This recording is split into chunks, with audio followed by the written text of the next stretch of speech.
सामनाचे कार्यकारी संपादक जनाब संजय राऊत हायकोर्टाच्या पासिंग ऑर्डरवरनं आभाळ हाणतायत। संजय राऊत याचमुळे उद्धवजी ठाकरे यांनी तुम्हाला सामनाचं संपादक केलं नसं आणि कार्यकारी संपादकावर तुम्हाला ठेवलेलं आहे। कारण हायकोर्टाचं लिखित जजमेंट हे अधिकृत असतं। हायकोर्टाच्या जजनी जजमेंट देत असताना ज्या पासिंग ऑर्डर केल्या असतात त्या महत्त्वाच्या नसतात। तुम्हाला सामनाचा अग्रलेख लिहायचा असेल तर काँग्रेसचं सरकार असताना, केंद्रामध्ये मनमोहन सिंग पंतप्रधान असताना सीबीआयचा पोपट पिंजरा म्हणून सुप्रीम कोर्टाच्या जजनी स्ट्रेचिंग ऑर्डर दिले होते, पासिंग ऑर्डर दिले होते, त्याबद्दल एक अग्रलेख लिहावा। अशा पद्धतीनं कुठल्या तरी गोष्टीचा आधार घेऊन तुम्ही सरकारला नावं ठेवू शकत नाहीत। संजय राऊत हे सरकार जनतेचं सरकार आहे, जनतेच्या हितासाठी काम करणारं सरकार आहे। पंतप्रधान नरेंद्र मोदीजी असतील, महाराष्ट्राचे मुख्यमंत्री देवेंद्रजी फडणवीस असतील, सातत्यानं जनतेमध्ये असतात। तुमच्यासारखं घरात बसून काम करत नाहीत। मातोश्री 2 बांधण्याचं काम आमचे नेते महाराष्ट्राचे मुख्यमंत्री कधी करत नाहीत। तुम्ही मात्र घरामध्ये बसण्याचं काम करतायत। तुम्ही आधी आपला पक्ष सांभाळा आणि मग सरकारवर टीका करा। अशा पद्धतीच्या कुठल्या तरी छोट्या गोष्टीचा आधार घ्यायचा आणि सरकारवर टीका करायची, हे तुमचे जुने धंदे झालेले आहेत। हे धंदे संजय राऊतांनी बंद केले पाहिजे। या देशात लोकशाही आहे असं म्हणता येणार नाही। फक्त विरोधकांवर गुन्हे दाखल करायचे, त्यांना तडीपार करायचं हेच काम केलं जातं। संजय राऊत, तुमच्या पक्षामध्ये लोकशाही आहे का याचं उत्तर आधी द्या। उभाटा गटामध्ये कुठेही लोकशाही शिल्लक नाही। मुळामध्ये तुमच्याकडे लोकशाही असायला लोकच शिल्लक नाहीत, तर लोकशाही असण्याचा प्रश्नच येत नाही। आता तुमच्या पक्षामध्ये उद्धवजी ठाकरे, आदित्यजी ठाकरे, संजय राऊत एवढ्या 3 लोकांचा प्रायव्हेट लिमिटेड पक्ष झालाय। त्यामुळे लोकशाहीच्या गप्पा संजय राऊतांनी मारू नये। नितेशजी राणे यांनी अतिशय समर्पक वर्णन तुमच्या पक्षाचं केलंय, तो म्हणजे उभाटा गट आता बचत गट झालाय। बचत गटामध्ये देखील तुमच्या पक्षापेक्षा जास्त सदस्य असतात, जास्त सभासद असतात। त्यामुळे लोकशाहीच्या गप्पा संजय राऊतांनी करू नये, कारण तुमच्याकडे लोकच उरलेले नाहीत। जुन्नरमध्ये बिबट्यांविरोधात सर्वपक्षीय आंदोलन झालं, पण गुन्हे फक्त ठाकरे सेनेच्या आंदोलकांवर दाखल केला असं संजय राऊत यांनी। ठाकरे सेनेच्या आंदोलकांवर गुन्हे दाखल करायला ठाकरे सेनेकडे आंदोलक उरलेत का? ठाकरे सेनेकडे कार्यकर्ते उरलेत का? तुमच्याकडे ना आंदोलक आहेत, ना कार्यकर्ते आहेत, ना लोक आहेत। जनता तुमच्या पाठीशी नाही। त्यामुळे कुणीही तुमच्यावर गुन्हे दाखल करत नाही आणि करणार देखील नाही। आणि राहिला प्रश्न गुन्हे दाखल करण्याचाच, तर महाविकास आघाडीच्या काळामध्ये भारतीय जनता पार्टीच्या कार्यकर्त्यांवर किती खोटे गुन्हे दाखल केले होते याचा इतिहास संजय राऊतांनी तपासून बघावा। आमच्या शेकडो कार्यकर्त्यांवर खोटे गुन्हे दाखल करण्याचा प्रकार महाविकास आघाडीच्या काळामध्ये उद्धवजी ठाकरे मुख्यमंत्री असताना झाला होता।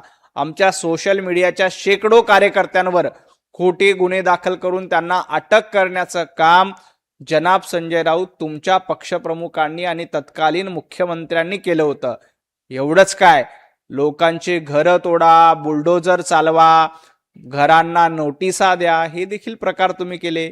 आमच्या केंद्रीय मंत्री असलेल्या नारायणरावजी राणे साहेबांना अटक करण्याची हिम्मत तुमची महाविकास आघाडीचं सरकार असताना झाली होती। पत्रकारांना कोविडच्या काळामध्ये अटक करण्याची हिम्मत तुमची झाली होती।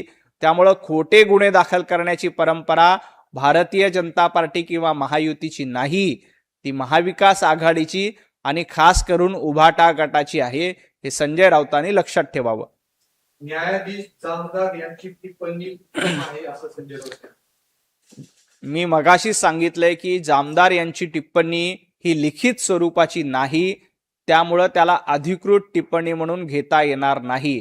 त्या पासिंग ऑर्डर जजमेंट देत असताना तोंडी केलेले ते खुलासे आहेत, परंतु संजय राऊतांना ते लक्षात येणार नाही। त्यामुळेच संजय राऊतांना आजपर्यंत सामनाचा संपादक उद्धवजी ठाकरे यांनी केलेलं नाही। त्यांना माहिती आहे की संजय राऊतांची बौद्धिक क्षमता ही सामनाचं संपादक होण्याची नाही, त्यामुळे त्यांना कार्यकारी संपादक पदावर समाधान मानावं लागलं। संजय राऊत या अशा पद्धतीच्या तोंडी याला अधिकृतपणे जजमेंटचा भाग मानता येत नाही. आणि महाविकास आघाडीचं सरकार असताना तुमच्यावर किती ताशेरे ओढले होते, काँग्रेसचं युपीएचं सरकार असताना केंद्र सरकारवर कशा पद्धतीनं ताशेरे ओढले होते, सीबीआयचा पोपट पिंजरा म्हणून कसा कसा उल्लेख केला होता, त्याच्यावर एक अग्रलेख संजय राऊतांनी लिहिला. तर ते विस्मरणात गेलेल्या गोष्टी आहेत, त्या पुन्हा एकदा आठवणीत येतील, एवढंच मला संजय राऊतांना सांगायचंय. मुंबई भाजप अध्यक्षांची वर्तणूक क्रूर आहे. अमित साटम यांना पदावरून हटवून दिलं पाहिजे. दुर्घटनेवर असताना लाज वाटत नाही का, अशी टीका संजय राऊत. मुंबईचे अध्यक्ष अमितजी साटम यांच्या वक्तव्याचा किंवा त्यांच्या देहबोलीचा विपर्यास करण्याचा प्रयत्न केला गेला. जयंत पाटील त्या ठिकाणी जयंत पाटलांनी त्यांना हसून प्रश्न विचारला. त्याच्यानंतर उत्तर देताना जयंत पाटलांबद्दल ते हसलेले आहेत. त्यांनी कुठेही या घटनेचा अपमान करणं, या दुर्घटनेबद्दल असंवेदनशीलता दाखवणं हा अमित साटम यांचा हेतू नव्हता, उद्देश नव्हता. मुळामध्ये मुंबईमध्ये चेंबूरमधली घटना असेल किंवा कालची कुर्ल्यामध्ये घडलेली घटना असेल, अतिशय दुर्दैवी, अतिशय संवेदनशील घटना आहे. या संवेदनशील घटनेमध्ये कुणीही त्याचं राजकारण करू नये. चेंबूरमधल्या घटनेनंतर आम्ही 3 महापालिकेच्या अधिकाऱ्यांचं निलंबन केलंय. काल जी मॅनहोलची घटना घेतली त्याच्यानंतर तात्काळ 4 अधिकाऱ्यांचं निलंबन केलं. संजय राऊत, तुमचा पक्ष सत्तेत असताना तुम्ही एका तरी अधिकाऱ्यांवर कारवाई केली होती का? घटना घडायच्या, माणसं मरायचे, त्याला जबाबदार कुणालाही धरलं जात नव्हतं. संजय राऊत, तुमचं महापालिकेमध्ये सरकार असताना, 25 वर्षाचा कारभार असताना तुम्ही अधिकाऱ्यांना पाठीशी घालत होतात, कंत्राटदारांना पाठीशी घालत होता. कालच्या प्रकरणामध्ये कंत्राटदारावर देखील गुन्हा दाखल करण्याची हिंमत आम्ही केली आणि त्या कंत्राटदारावर गुन्हा दाखल करून त्याला शिक्षेपर्यंत पोहोचवण्याचं काम आम्ही करू. आम्ही संवेदनशील आहोत. मुंबईकरांनी आम्हाला कर्तव्य करण्यासाठी निवडून दिले, जनतेची सेवा करण्यासाठी निवडून दिले. आणि याच्यामध्ये कोणी कचराई करत असेल, याच्यामध्ये कोणी दिरंगाई करत असेल तर त्याला सोडलं जाणार नाही. आम्ही मुंबईकरांशी प्रामाणिक आहोत. ज्यांनी आम्हाला मतं दिली त्यांच्याशी आम्ही प्रतारणा करणार नाही, त्यांच्याशी आम्ही प्रामाणिक आहोत. म्हणून काल कंत्राटदारावर गुन्हा दाखल झाला. जे अधिकारी दोषी असतील त्यांच्यावर कारवाई करण्यात सांगितलंय. 4 अधिकाऱ्यांना तातडीनं निलंबित करण्यात आलंय. उद्धवजी ठाकरे, तुमचं सरकार असताना, संजय राऊत महापालिकेमध्ये 25 वर्ष तुम्ही असताना कुठल्या कंत्राटदारावर तुम्ही कारवाई केली? एक उदाहरण संजय राऊतांनी सांगावं. कुठल्या अधिकाऱ्यांवर संजय राऊत तुमचं महापालिकेत सरकार असताना कारवाई केली? कुणावर कारवाई केली नव्हती. शेकडो माणसं मुंबईमध्ये मरत होते, लोकांच्या घरामध्ये पाणी जात होतं, तुम्ही मात्र मातोश्रीमध्ये बसत होता. काल आमचे सगळे लोक रस्त्यावर होते. मुंबईच्या महापौर स्वतः घटनास्थळी जाऊन पाहणी केली. घटनास्थळी जाऊन त्यांनी सांगितलं की आम्ही अधिकाऱ्यांचं निलंबन करतो. मुंबईमध्ये मुसळधार पाऊस पडतोय आणि मुसळधार पावसामुळं काही ठिकाणी निश्चितपणे पाणी साचतंय, परंतु आमचे अधिकारी फील्डवर आहेत, आमचे नगरसेवक फील्डवर आहेत, मुंबईच्या महापौर स्वतः फील्डवर आहेत आणि ज्या ज्या ठिकाणी पाणी साचतंय ते तातडीनं हटवण्याचं काम मुंबई महापालिकेच्या माध्यमातून केलं जातंय. संजय राऊत, तुमच्यासारखं आम्ही गाढव नाक्यावर बसून गाढव हाकण्याची कामं करत नाहीत. आम्ही मुंबई चालवण्याचं काम करतोय. मुंबईकरांना सुविधा देणं आमचं कर्तव्य आहे. त्याच्यामध्ये काही चुका होत आहेत, काही ठिकाणी चुकीच्या गोष्टी घडतायत, परंतु त्याला आम्ही पाठीशी घालत नाहीत, तर त्यांच्यावर कारवाई करतोय आणि कुणालाही सोडलं जाणार नाही. आम्ही मुंबईकरांचं हित सर्वतोपरी मानून काम करतोय. मुंबईकरांची सेवा करण्यासाठी आम्हाला निवडून दिले आणि आमचा प्रामाणिक प्रयत्न मुंबईकरांचं जीवनमान सुरळीत व्हावं असा आहे. आमचा प्रयत्न घरात बसून कारभार करणं हा नाही. आमचा प्रयत्न मातोश्री 2 बांधून स्वतःची घरं भरणं हा नाही.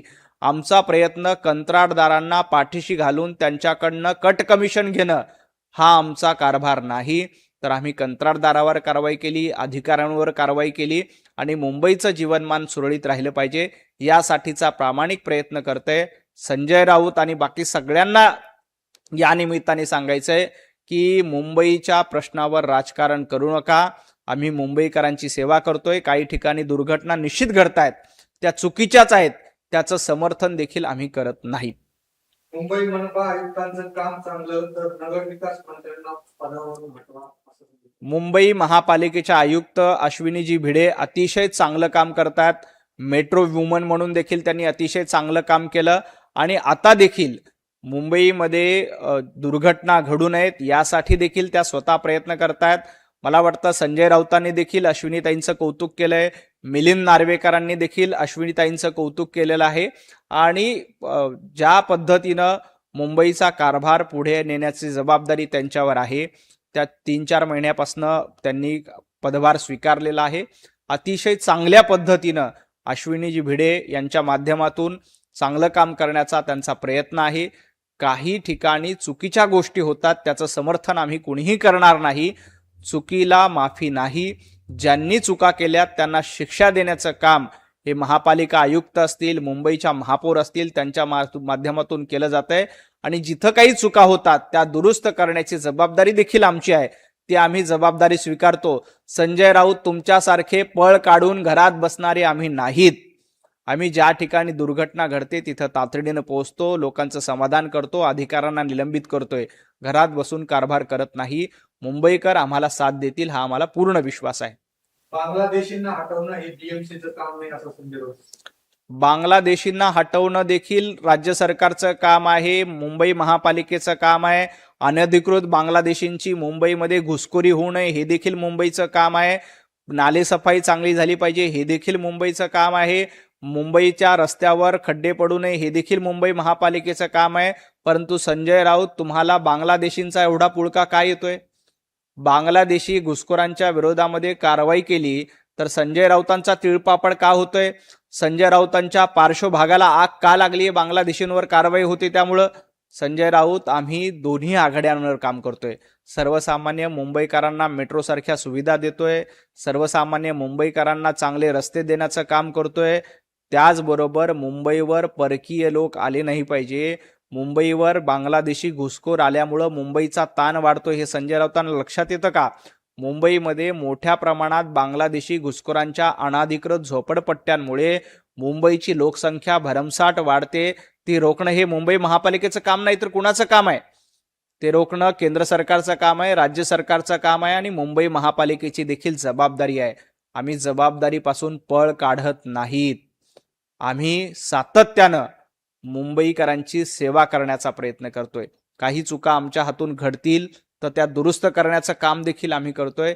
तुमच्यासारखं पळ काढणारे आम्ही नाहीत हे जनाब संजय राऊतांनी लक्षात ठेवावं. खूप खूप धन्यवाद. एबीपी माझा, उघडा डोळे बघा नीट.